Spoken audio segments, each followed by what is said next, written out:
UPSC CSC 2024 के CSAT में यह सवाल है।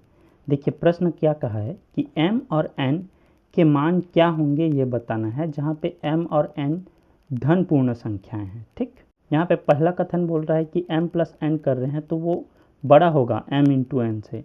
यहाँ पे बोला क्या है कि m प्लस n अगर कर रहे हैं तो ये बड़ा होना चाहिए किससे, m इंटू एन से। ठीक, फिर बोल रहा है यहाँ पे कि m जो है वो बड़ा होना चाहिए n से, ये वाली संख्या बड़ी होनी चाहिए। ठीक है, किससे, n के कंपेयर से।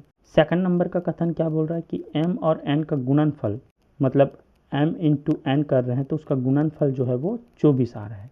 तो ये m इंटू एन, इसका मान हमें पता चला है सेकंड नंबर के कथन से कि ये 24 है। ठीक, अब देखिए यहाँ पे कितनी संभावनाएं बन सकती है।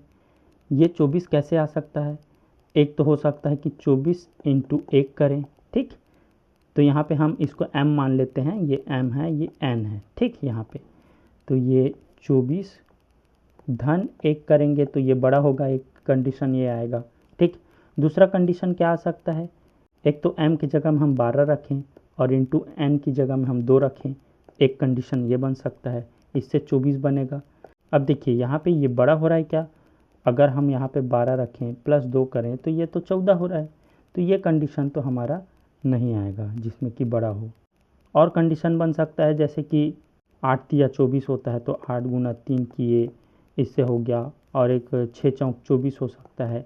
ठीक है, तो ये देखिए इन दोनों को भी जोड़ेंगे तो 8 3 11 होता है, 6 4 10 होता है, तो क्या ये 24 से बड़े हो रहे हैं, नहीं हो रहे हैं, तो ये पॉसिबल तो नहीं है, तो ये तो नहीं आएंगे। ठीक, केवल एक ही कंडीशन बन रहा है यहाँ पे, 24 प्लस 1 कर रहे हैं तो ये 25 होगा, जो कि बड़ा होगा m इंटू एन से, है ना 25। तो यहाँ पे हम क्या है देख पा रहे हैं, अगर पहला ही कथन को हम लेके चलेंगे तो ये सारी पॉसिबिलिटीज़ आ रही हैं, और केवल सेकंड नंबर का भी कथन लेंगे तो बहुत सारी पॉसिबिलिटीज़ बन रही हैं। तो देखिए यहाँ पे हम दोनों को ही ले रहे हैं, तब जाके ये हमें पता चल रहा है कि 24 प्लस 1 कर रहे हैं तो वो बड़ा होगा, m प्लस n बड़ा होगा m इंटू एन से। तो दोनों कथनों को लेना होगा तभी जाके हम इस क्वेश्चन को सॉल्व कर पाएंगे। राइट, तो इस आधार पर हम कह सकते हैं कि दोनों कथन को लेना होगा। तो यहाँ पे सी नंबर का ऑप्शन देखिए जिसमें बोला है कि प्रश्न का उत्तर दोनों कथनों का एक साथ प्रयोग कर दिया जा सकता है, किंतु अकेले किसी भी एक कथन का प्रयोग कर नहीं दिया जा सकता। तो ये हमारा सही हो जाएगा।